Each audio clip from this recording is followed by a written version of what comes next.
자동차를 운전하는 사람들은 자동차를 운전하면서 내가 안정감을 느끼는 게 무엇일까 하고 아마 생각을 할 겁니다. 내 운전 실력이 좋아서 안정감을 느끼나? 아니면 자동차가 튼튼한 자동차이기 때문에 안정감을 느끼나? 운전자가 느끼는 안정감은 의외로 보험이라고 되어 있습니다. 자신이 보험을 들었다는 사실을 의식하지는 않는데 사람들은 운전을 하면서 그 내면에 깔려 있는 것이 자동차 보험, 그게 안정감을 준다고 그럽니다. 자동차 운전을 하면서 보험 아마 들지 않는 사람들이 요즘은 거의 없을 겁니다. 과거에는 보험 들지 않고 운전을 해도 운전은 잘했는데 요즘은 자동차 보험을 들지 않고 운전을 하면 무모한 일이다, 이렇게 생각할 정도로 운전보험을 많이 듭니다.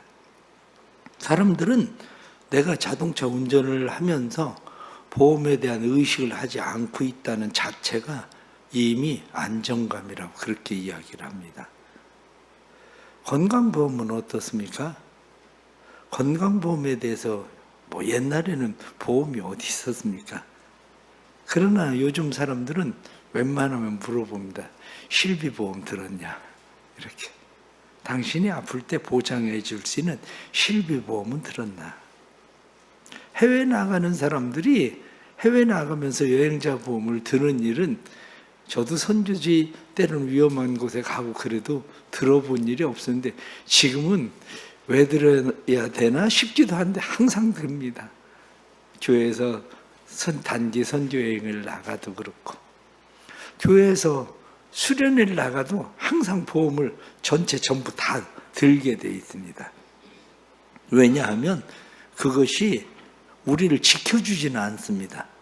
지켜주지는 않지만 그런 일들이 우리의 치료에 대해서 어떤 일이 생겼을 때 보장을 해주는 거죠. 교통사고나 병으로, 질병으로 병원에 입원했을 때 우리를 보장해주는 보호의 수단입니다. 우리의 삶의 안전을 보장하는 가장 중요한 것은 무엇일까? 대한민국 국민이라는 자체가 얼마나 안전을 보장해 주는지 모릅니다. 해외에 나가보면 대한민국 여권만 가지고 있어도 국가라고 하는 것이 우리 안전을 보장해 줍니다. 그래서 그냥 얼마나 쉽게 나가는지 몰라요. 때로는 대사관 직원들이 그 업무를 잘 감당하지 않아서 어려움도 있기도 하지만 그래도 대한민국 국민이라는 자체가 국가가 그들의 안전을 보장해 줍니다. 그러나 어렸을 때는 어떻습니까? 어렸을 때 아버지, 엄마, 특히 아주 어린 아이들은 엄마라는 이름만큼 안전을 보장해 주는 게 없습니다. 그렇습니다. 모든 보장들, 그 속에는 약속이 들어 있습니다. 보장들 속에는 내가 이렇게 도와주겠다는 약속인 거죠. 그런데 그 보장을 누가 했나? 국가가 했나?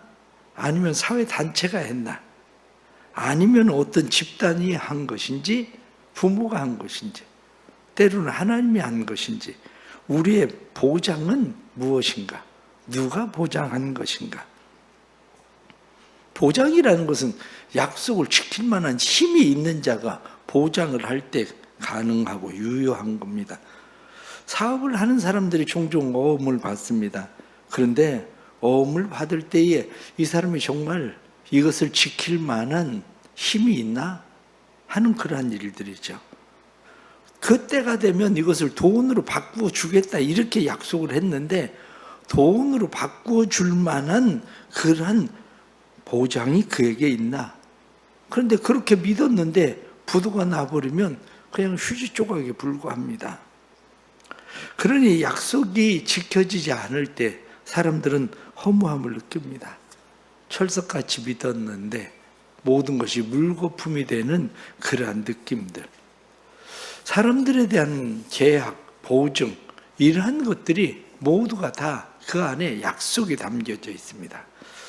더러는 내가 그것을 착각하거나 나의 오해에 의해서 그런 일이 빚어지기도 하지만, 그러나 약속이라는 것은 신뢰 관계 속에서 세워지는 겁니다.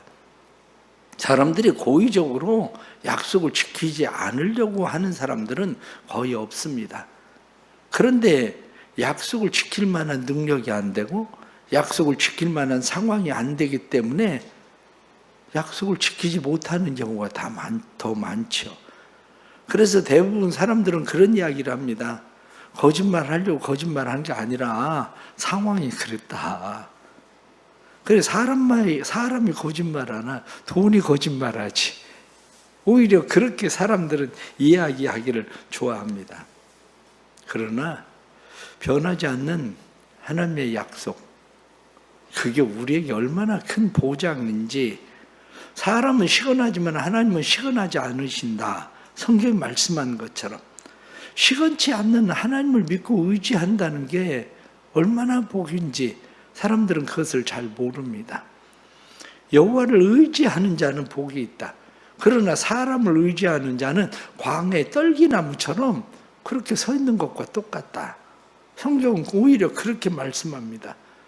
하나님은 우리에게 약속하십니다. 내가 세상 끝날까지 너희와 항상 함께 있겠다.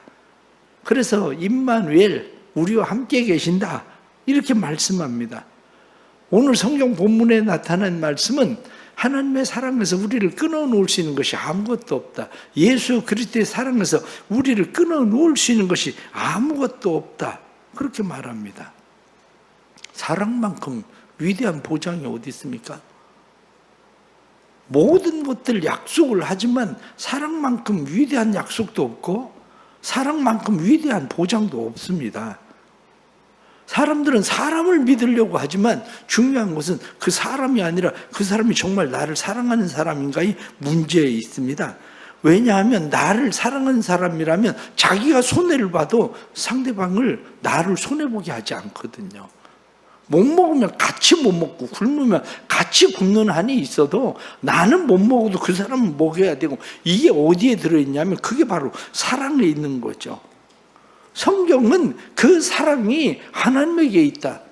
그래서 하나님은 우리가 죄인 되었을 때에도 우리를 사랑하시고 우리가 연약할 때에도 사랑하시고 뿐만 아니라 하나님과 원수 되었을 때에도 하나님은 우리를 사랑하신다. 그렇게 말씀합니다. 그런데 우리는 왜 하나님의 약속을 못 믿을까? 바로 그 문제죠. 우리는 하나님께서 우리를 사랑하신다고 말씀하시고 하나님께서 약속하셨는데 왜 하나님을 신뢰하지 못하고 우리는 하나님을 믿지 못할까? 바로 이게 우리의 삶에 일어나고 있는 문제들인 거죠. 그 문제 가장 첫 번째가 뭐냐면 내가 원하는 것을 하나님이 해주지 않는다고 생각하기 때문에 하나님을 보장으로 믿지 않는 거예요.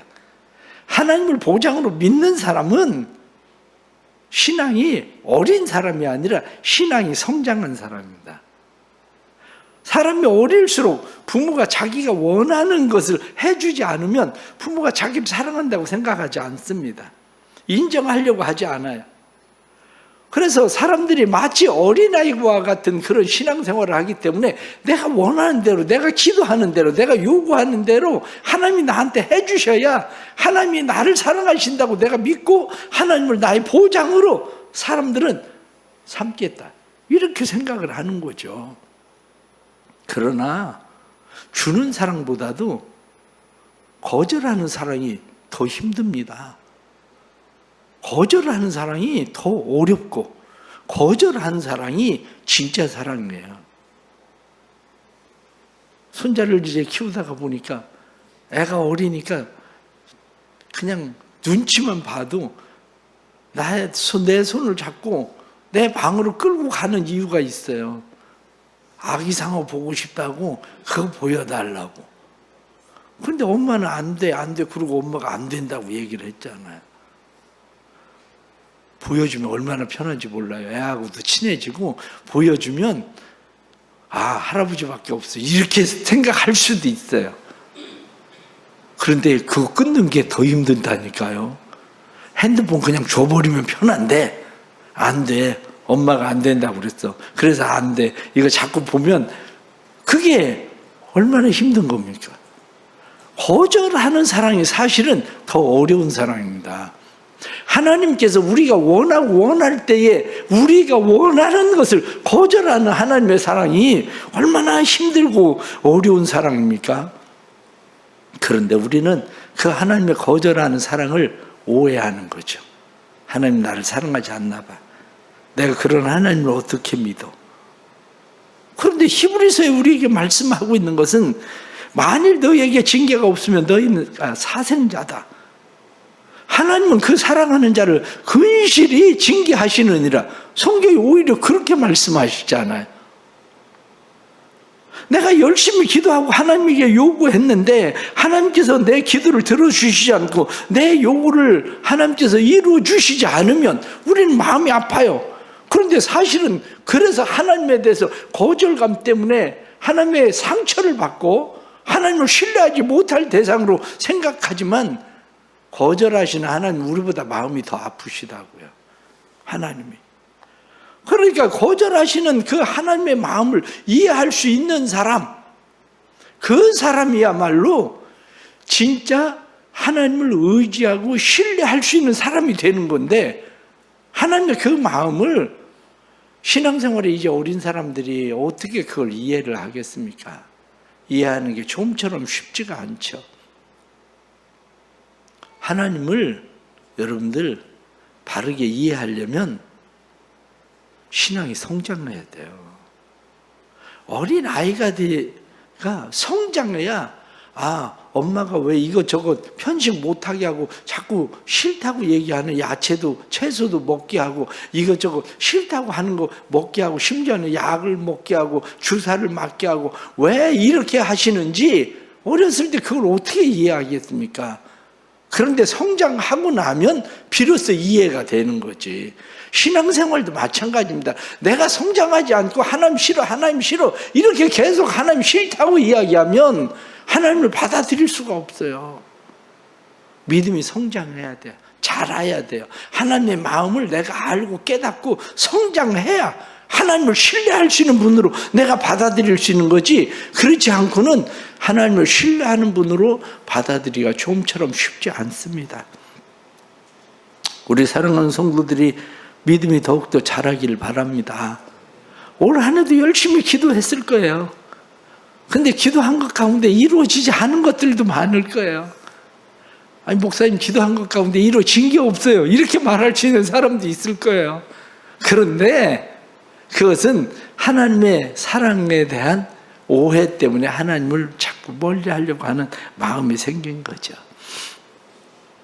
두 번째는 내 시간과 하나님의 시간이 다르다는 것을 이해를 못하는 거예요.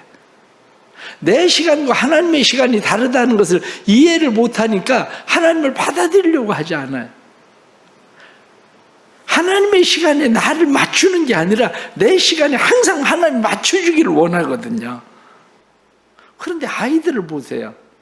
아이들은 무엇을 요구했다가 거절당하면 막 그렇게 떼를 쓰고 울어요.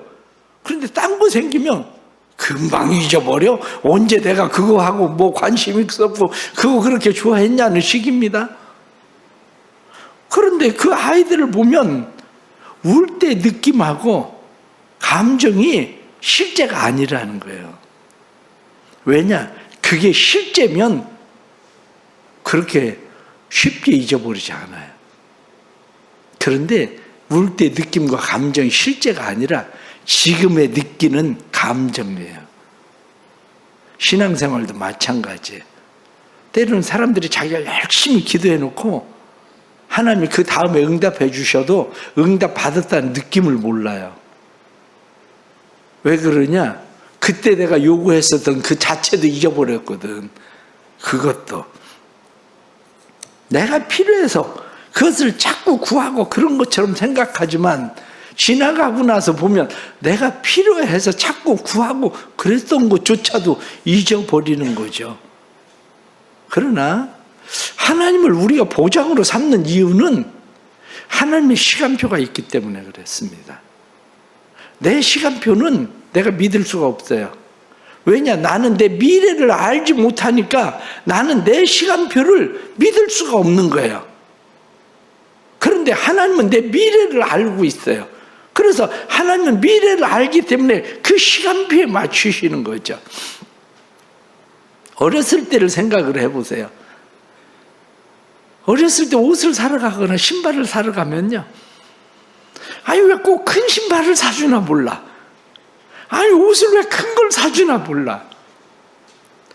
엄마는 이거 사야 내년에도 입는다는 거예요. 너 커가지고 신발을 조금 큰 걸 사야, 넉넉한 걸 사야 신발을 지속적으로 신는다는 거예요. 근데 난 지금 당장 내 발에 맞는 게 좋거든요. 내 몸에 맞는 게 좋거든요. 그런데 아이들이 자랄 때 뭐 대나무 크듯이 큰다고 막 정말 잘 큰 애들은 쑥쑥 큽니다. 우리 청소년부 아이들 보면 예배를 따로 드리다가 보니까 얘들이 언제 이렇게 컸나 싶게 막 애들이 쑥쑥 커 있어요. 아이들이. 그래요. 아이들은 자기가 그렇게 큰 줄도 조차도 몰라요. 그러니까 자기 시간표에 모든 걸 맞추려고 그러죠. 그러나 부모는 성장하는 걸 알기 때문에 그 시간표에 맞춰요. 우리의 삶도 역시 마찬가지입니다. 우리가 다윗을 생각을 해보십시오. 어느 날 다윗에게 사무엘이 찾아옵니다. 사무엘이 찾아와서 느닷없이 다윗에게 기름을 부어서 넌 이스라엘 왕이 될 거야. 넌 지금부터 이스라엘의 왕이야. 그렇게 이야기를 합니다. 다윗이 이스라엘 왕으로 기름 부음을 받았습니다. 야, 진짜 이제 내가 왕이 되는 거야. 그리고 마음 가운데 한껏 기대를 가지고 있었는데 정말 그런 일이 벌어집니다. 전쟁터에 나갔다가 형들이 잘 있나 그리고 뭘 가져다 주려고 갔었는데 이게 웬일입니까? 골리앗이라는 장군이 전쟁터에 나와서 누구든지 나하고 겨룰만한 사람 있으면 나와봐라. 그리고 호령을 하고 난리를 칩니다. 그런데 아무도 나갈 수가 없어요. 워낙 큰 장신이라. 그런데 다윗의 마음 가운데 아니 저놈이 감히 하나님을 저렇게 모독해? 내가 죽으면 죽지. 그냥 한번 붙어봐야 되겠다. 그리고 다윗이 나가서 골리앗을 이긴 거 아닙니까? 물맷돌 5개 가져가서 5개 다 쓸 것도 없어요. 그냥 하나 던졌는데 그냥 이 미간에 정통으로 맞으니까 그냥 골리앗이 뻗어버렸거든요. 그때부터 다윗이 승승장구하기 시작하는데 하나님의 약속은 틀림없구나. 그런데 또 이건 웬일입니까?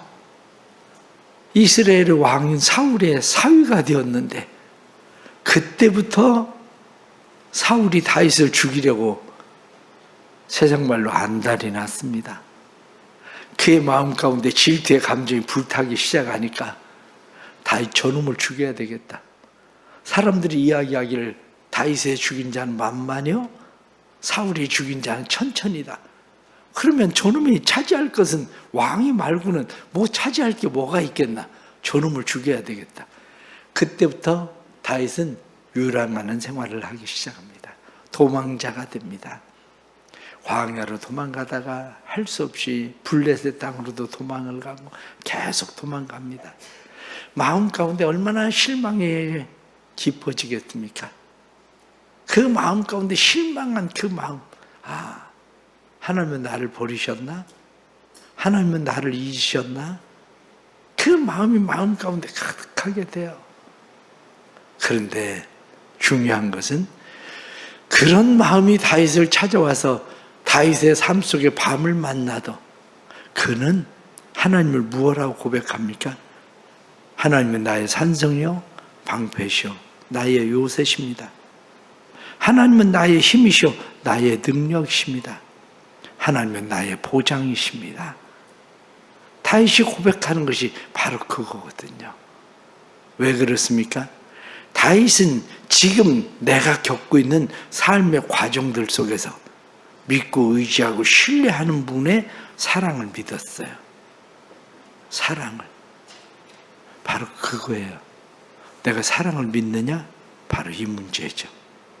그러니까 그 사랑을 믿은 다윗은 지금 내 시간표에는 내가 왕이 될 것 같지 않은 시간표지만 하나님의 시간표에서는 언젠가 나를 왕으로 세우시라는 시간표죠. 사랑하는 성도 여러분, 하나님의 시간표에 나를 맞출 수 있는 마음이 생겨야 하나님이 나의 보장이 됩니다. 그래야 내가 힘들고 어려운 때를 만나도 하나님은 나의 산성이요 방패요 요셉입니다. 그렇게 말하는 겁니다. 요셉도 역시 마찬가지입니다. 곡식단이 자기에게 절하는 꿈을 꾸고 해와 달과 별들이 자기에게 절하는 꿈을 꾸면서 요셉의 마음 가운데 하나님께서 나를 그렇게 세우시려나 보다. 그런데 요셉이 애굽으로 팔려가고 보디발의 집에 가서 노예 생활을 하고 죄도 없는데 감옥에 들어가서 감옥살이를 하면서 마음 가운데 내가 잘못 꿈을 꾼 건가? 하나님의 약속은 폐기되었나? 그런 마음이 마음 가운데 왜 없었겠습니까? 그런데 그런 마음이 들어갈 때에도 여전히 요셉의 마음 가운데는 하나님은 나의 보장이십니다. 바로 그게 있었어요. 그러니까 형들이 왔을 때에 요셉이 고백하던 고백이 형님들이 나를 판 자 아닙니다.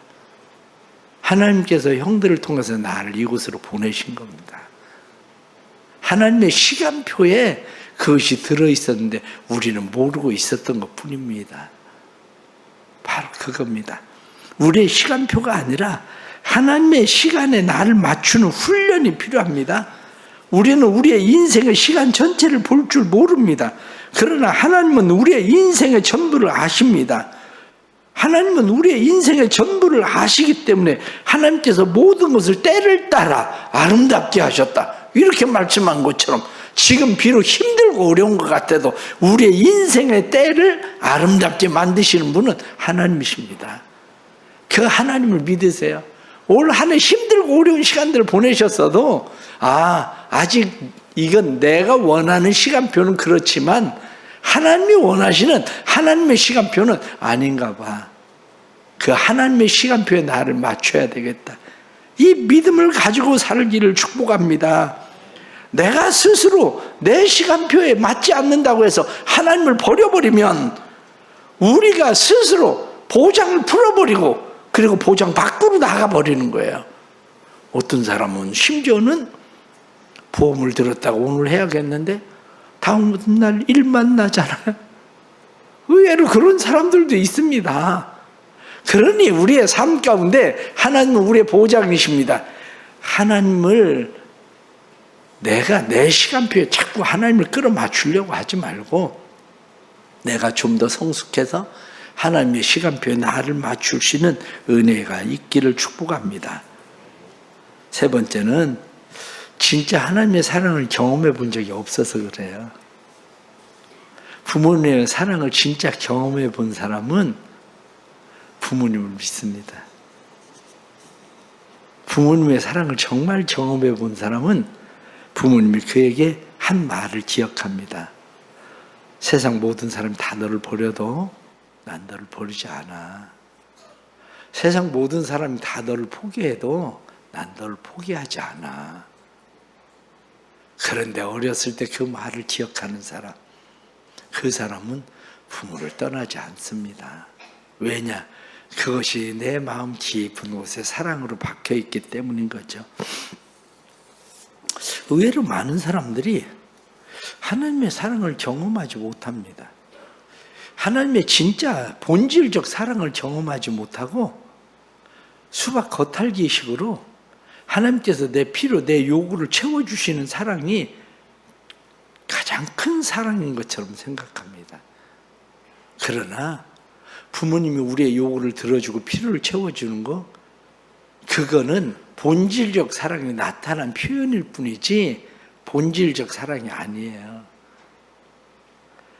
우리가 본질적 사랑이라고 하는 것은 부모님의 이 본질적 사랑을 이해하고 남편이나 아내가 서로가 마음 가운데 본질적 사랑을 이해하면 그렇게 쉽게 헤어지자 소리를 할 수가 없습니다.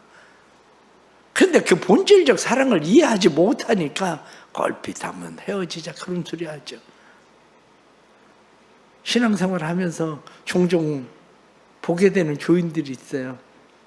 그럼 나 교회 안 다닌다고. 교회를 왜 안 다녀? 아이들 너 요즘 왜 교회 안 오니? 그러고 우리 하늘이 아파트 아이한테 물어보니까 저 교회 끊었어요. 아니 학원 끊듯이 교회를 끊어. 아이들이 저 교회 끊었어요. 왜? 아직 본질적 사랑을 이해 못하니까. 본질적 사랑을 이해하는 것은 예수 그리스도의 십자가 사랑입니다. 예수 그리스도의 십자가의 사랑을 만나지 못하면 본질적 사랑을 이해할 수가 없습니다. 예수 그리스도의 십자가의 사랑, 그 예수 그리스도의 십자가의 사랑은 하나님의 사랑의 표현이고, 예수 그리스도의 십자가의 사랑은 하나님의 사랑의 흔적이고, 예수 그리스도의 십자가의 사랑은 하나님의 희생적 사랑입니다.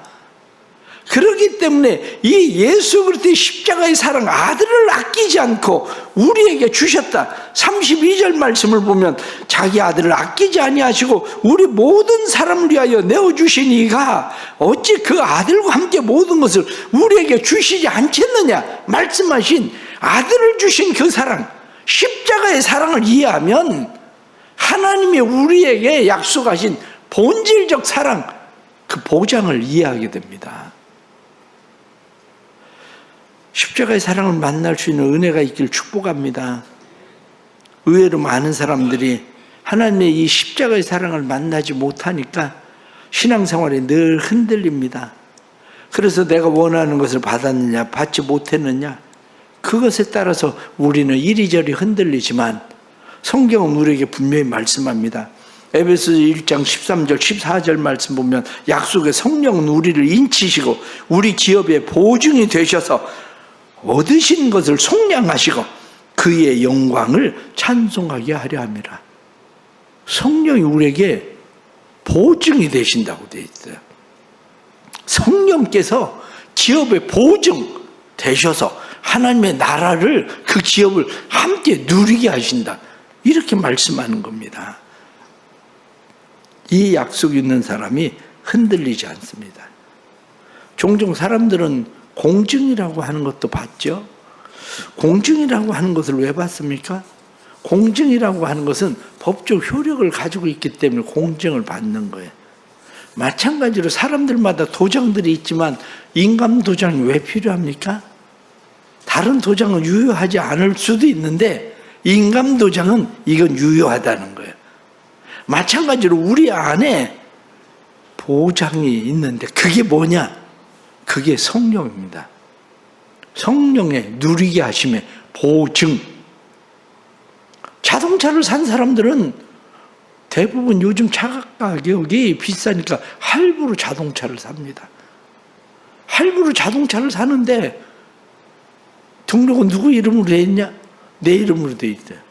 난 저 500만 원밖에 안 냈는데 나머지 3천만 원은 할부야. 그래도 이름은 내 이름으로 되어 있습니다. 그럼 그 나머지는 누가 보증하냐? 캐피탈에서 보증도 하고 다른 데서 보증을 합니다. 그럼 여러분들은 어떻습니까? 아, 이거 내 차 아니야. 아직 500만 원밖에 안 냈는데, 아직 3천만 원 더 내야 되는데, 아, 이 차 기선하면 안 되는데, 그리고 자동차를 타는 사람이 어디 있어요? 한 사람도 없습니다. 이거 다 내 차라 우기지. 응? 마찬가지예요. 성령 받은 사람의 특징이 바로 그거예요. 성령 받은 사람의 특징은 뭐냐면 하나님의 은혜를, 하나님의 보증을 누리는 거예요. 내 안에 하나님의 약속하신 보증을 누리는 것. 성경 본문에 나타난 말씀처럼 이 모든 일에 우리를 사랑하시는 이로 말미암아 넉넉히 이기느니라. 그래, 이길 수 있는 거야. 왜? 성경이 말씀하고 있잖아. 하나님의 사랑으로 말미암아 넉넉히 이긴다. 내가 확신한다. 사망이나 생명이나 천사들이나 권세들이나 현재 일이나 장래의 일이나 능력이나 높음이나 깊음이나 다른 어떤 피조물도 하나님의 사랑에서 우리를 끊어놓을 수 있는 것이 없다. 그걸 누리고 사는 겁니다. 하나님의 이 사랑을 누리기를 바랍니다. 어떤 일을 만나도 나를 끊어놓을 수 있는 것이 없다는 것을 누리고 살아가십시오. 우리를 이길 수 있는 것도 없고 우리를 끊어놓을 수 있는 것도 아무것도 없습니다. 우리가 이 하나님의 사랑, 그것을 누림, 이것이 있을 때 비로소 그 사람은 성령이 우리 안에서 보증이 된 사람입니다.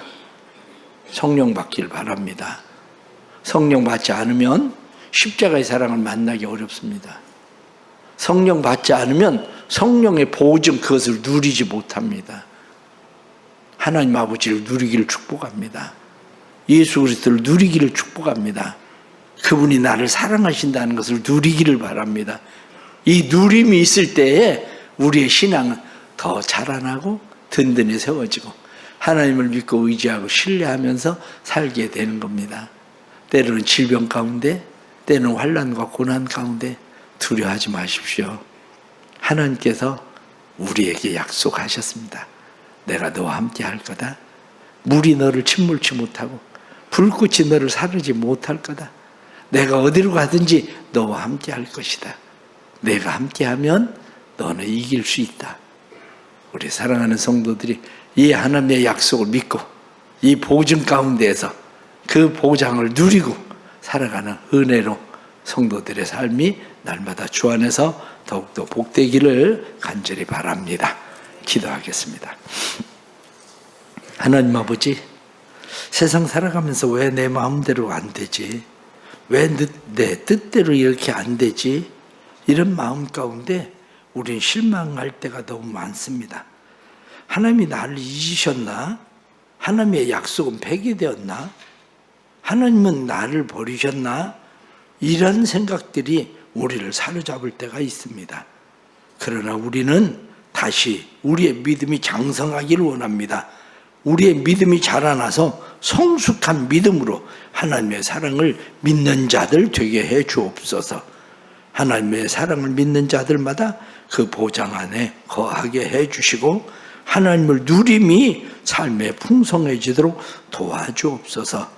성령 받지 못한 사람들이 성령 받게 해 주시고 성령 충만하게 해 주셔서 성령 충만함으로 하나님의 뜻을 이루어갈 수 있도록 주님 도와주옵소서. 우리의 연약함을 주께서 아십니다. 우리의 연약함을 도우시고 우리의 연약함 가운데에 그 사랑, 그 은혜, 그 능력이 누림이 되도록 주님 도와주옵소서. 오늘도 믿음으로 주님 앞에 나아가는 모든 성도들, 내년을 기도하며 하나님 앞에 준비할 때 내년에 하나님의 약속의 말씀을 확신케 해주셔서 올해 이루어지지 않았어도 하나님의 시간표에 나를 맞추오니 하나님 그 모든 일들 이루시고 성취해 주옵소서. 예수님의 이름으로 기도드리옵나이다. 아멘.